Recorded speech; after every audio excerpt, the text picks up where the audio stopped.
Bismillahirrahmanirrahim. Assalamualaikum warahmatullahi wabarakatuh. Salam sejahtera untuk kita semua. Pada kesempatan kali ini, kami dari kelompok 4 akan mempresentasikan hasil tugas besar copywriting dan juga perilaku konsumen kami yang berjudul Strategi Marketing Copywriting dan juga perilaku konsumen untuk donat kentang Potanut. Presentasi ini mencakup analisis pasar, strategi pemasaran, hingga evaluasi kinerja. Harapannya, strategi yang kami usulkan dapat menjadi panduan efektif dalam membangun brand donat ini.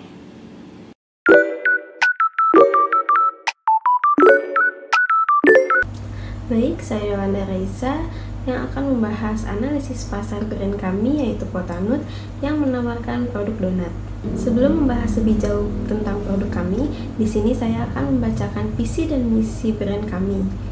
Adapun visi dari brand kami yaitu menjadi pilihan utama produk donat berkualitas yang premium dan memiliki rasa yang lezat dan harga yang terjangkau di wilayah target. Adapun misi kami yaitu menyediakan donat berkualitas dengan rasa yang inovatif, harga yang terjangkau, dan menyediakan berbagai macam varian yang dapat memikat kalangan. Jadi di sini kita nggak cuma bikin donat yang biasa aja, tapi di sini kita bikin donat yang rasanya tuh enak banget, kualitasnya premium, dan pastinya ramah di kantong. Nah, biar makin kebayang, di sini saya akan mengasih gambaran SWOT analisisnya. Di sini kita punya strength berupa produk yang inovatif dan kualitasnya premium, tapi tetap memiliki harga yang terjangkau.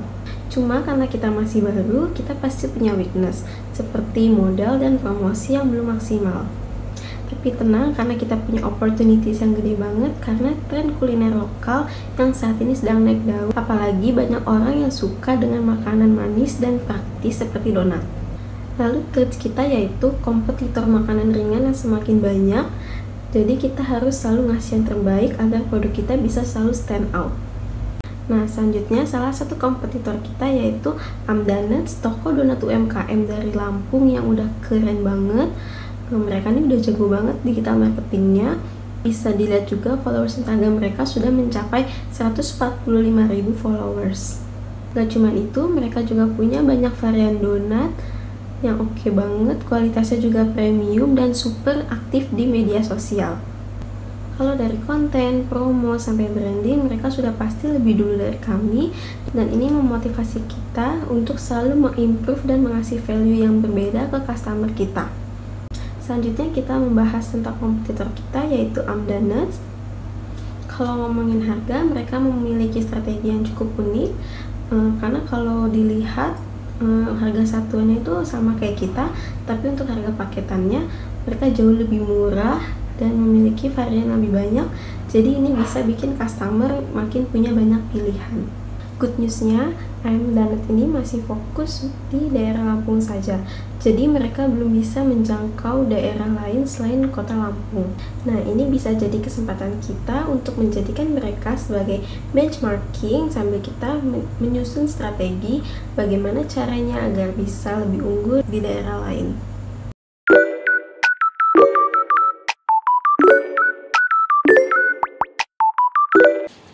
Baik, selanjutnya pada sesi ini saya akan menjelaskan strategi STP atau Segmentation, Targeting, dan Positioning yang kami terapkan untuk produk Potanut atau donat kentang premium yang lezat dan sehat. Langsung saja masuk kepada slide yang pertama yaitu segmentasi atau segmentation. Kita mulai dengan segmentasi pasar. Segmentasi ini bertujuan untuk memahami siapa konsumen potensial kita berdasarkan demografi, yaitu produk ini ditujukan untuk laki-laki dan perempuan berusia 15-45 tahun dengan pendapatan menengah ke bawah. Selanjutnya ada geografi, yaitu lokasi strategis seperti perumahan, kota kecil, pasar, sekolah, kampus, dan juga bazar menjadi fokus distribusi kami. Selanjutnya di sini ada psikografi, yaitu kami menargetkan orang-orang yang menyukai camilan praktis namun tetap berkualitas. Selanjutnya ada perilaku, yaitu pelanggan yang kami bidik adalah mereka yang membutuhkan camilan mengenyangkan untuk menemani aktivitas sehari-hari. Selanjutnya di sini ada targeting atau penentuan target pasar. Dari hasil segmentasi tersebut kami menentukan 4 target utama. Yang pertama ada pelajar dan mahasiswa, Mengapa mereka? Karena mereka membutuhkan camilan yang terjangkau untuk dikonsumsi saat belajar atau nongkrong. Contohnya, siswa SMA atau mahasiswa yang sering mencari makanan murah di kantin atau di sekitar kampus. Yang kedua, ada ibu rumah tangga. Mengapa mereka? Karena ibu rumah tangga biasanya mencari camilan yang sehat dan lezat untuk keluarga mereka.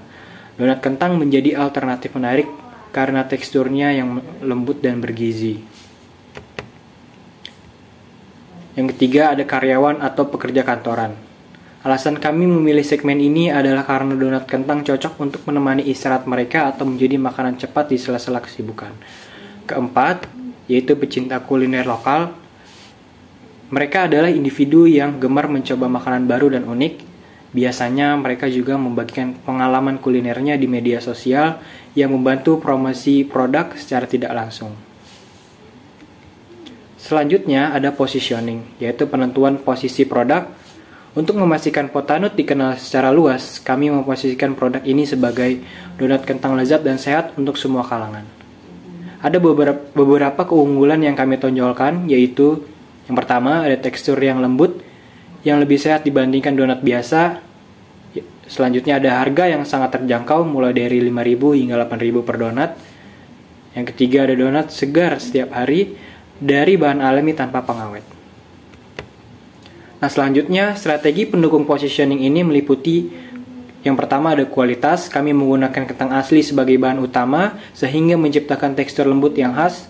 Yang kedua, harga kompetitif agar sesuai dengan daya beli konsumen target. Yang ketiga, promosi, fokus pada kampanye digital dengan menonjolkan keunikan produk kami sebagai donat sehat yang ekonomis. Yang keempat, ada kemasan, desain yang simpel tetapi menarik dengan pesan segar dan sehat yang kuat.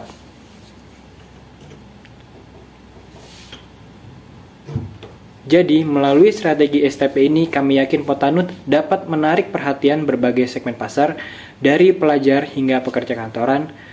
Dengan positioning yang kuat, kami siap bersaing di pasar donat premium yang kini semakin diminati.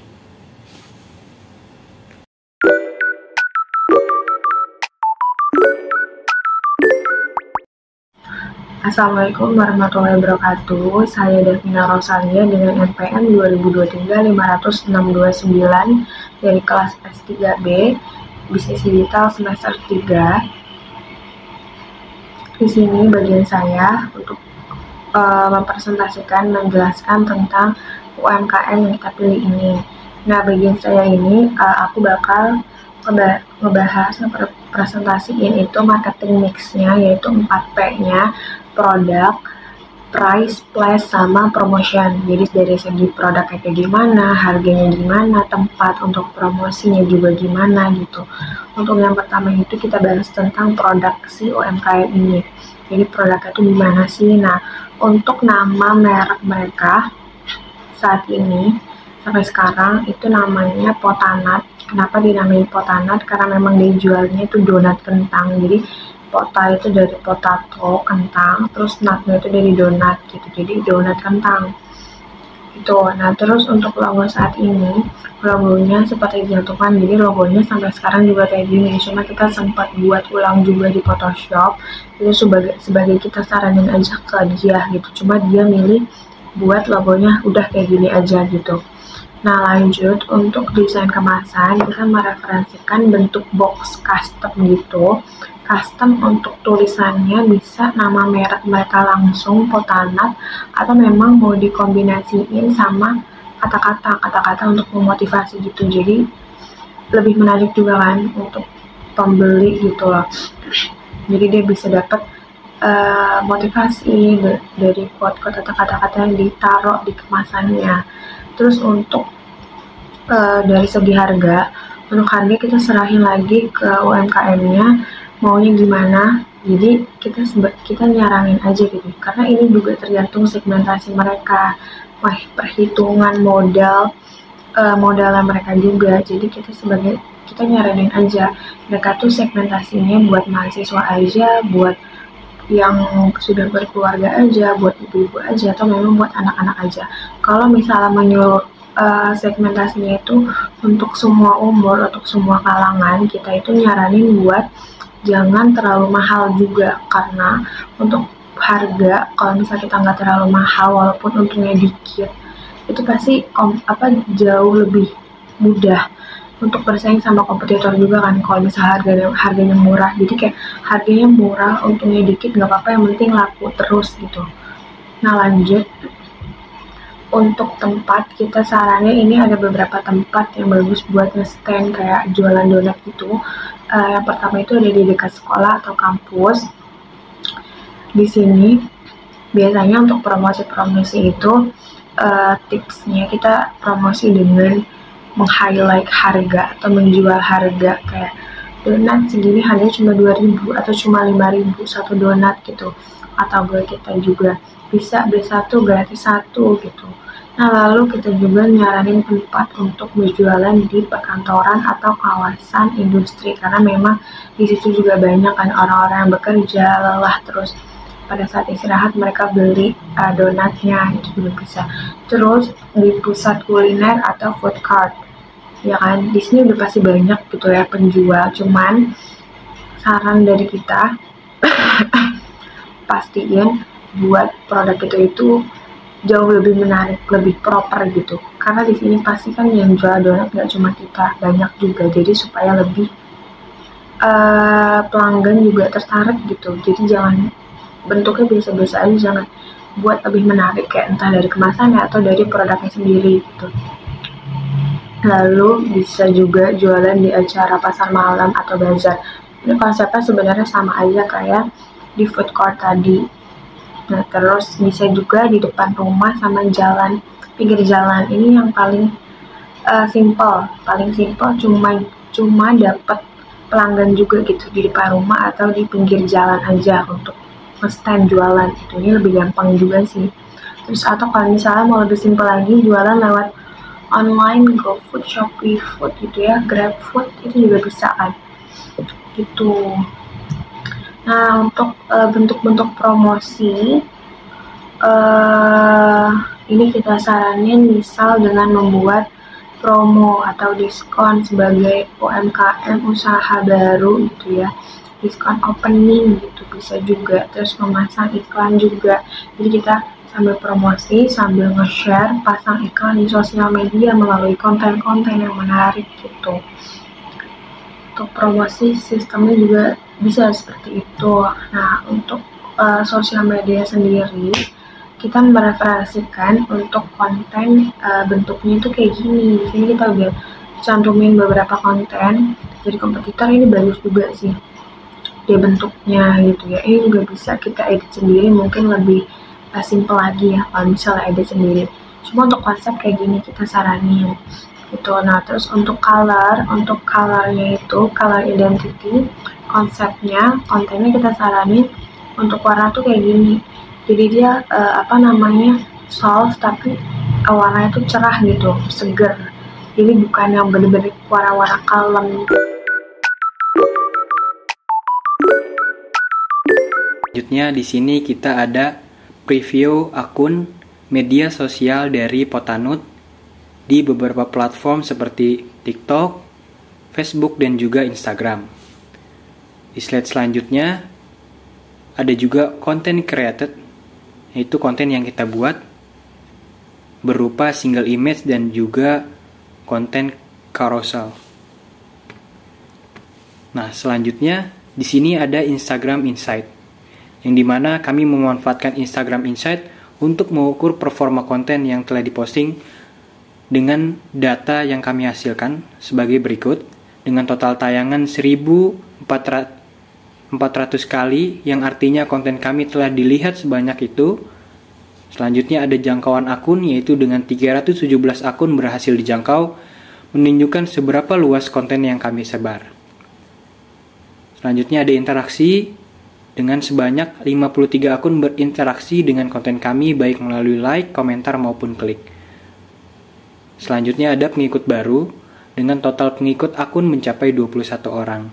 Dari data ini, kami dapat menyimpulkan bahwa strategi awal yang kami buat cukup efektif, namun masih ada ruang untuk peningkatan, terutama dalam meningkatkan interaksi dan menarik lebih banyak pengikut. Nah, oke. Lanjut, aku juga bakal ngejelasin evaluasi metrik kerja copywriting itu gimana.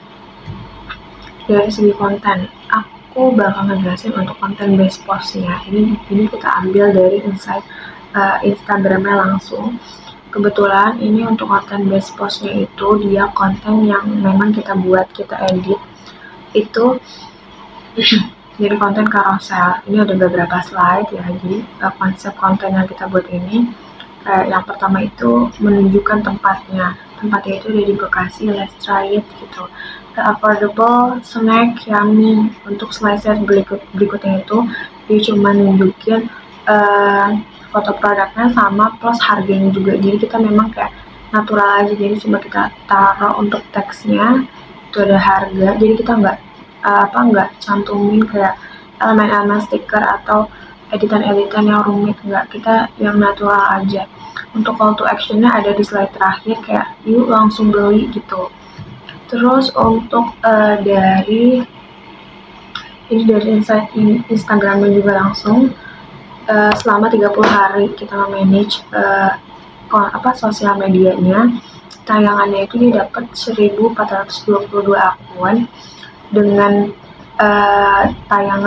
tayangan yang ditonton ini dari pengikut itu cuma di 29,5%. Terus untuk dari bukan pengikutnya, untuk tayangannya dari bukan pengikut itu di 70,5%. Ya, kebanyakan dari jenis konten story untuk tayangan. Nah, lalu untuk interaksi selama 30 hari dia mendapatkan interaksi dari 53 akun. Kebanyakan itu dari bukan pengikut juga ya, dari pengikutnya 39,7%, untuk dari bukan pengikutnya itu di 60,3%.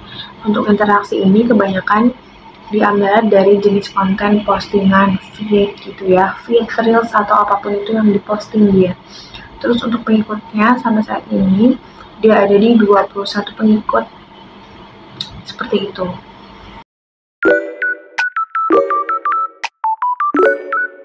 Yang pertama yaitu anak remaja yang menyukai cemilan manis dan unik dalam bentuk tampilan maupun rasa.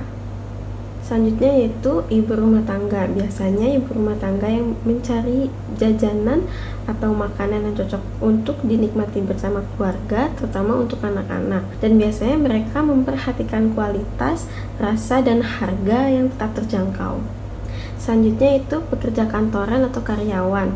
Nah, di sini tuh biasanya memiliki waktu yang terbatas untuk sarapan, atau biasanya suka mencari makanan yang praktis dan cepat, atau biasa juga suka mencari promo dan bisa dinikmati bersama teman atau bersama rekan kerja. Selanjutnya yaitu tolong jelaskan mengenai profil konsumen yang akan menjadi target desain dan copywriting.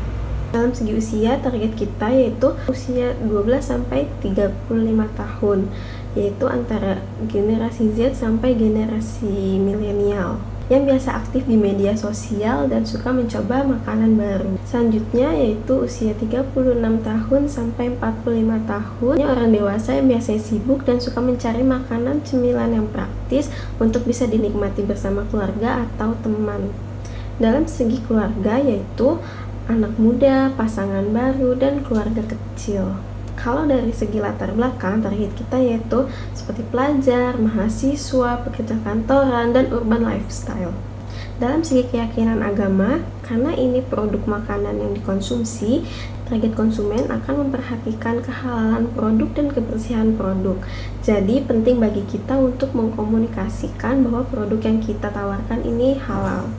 Kalau dari segi pengaruh komunitas, calon target konsumen kita yaitu yang aktif di media sosial, yang mudah terpengaruh oleh tren makanan yang sedang viral, terutama dari TikTok dan Instagram.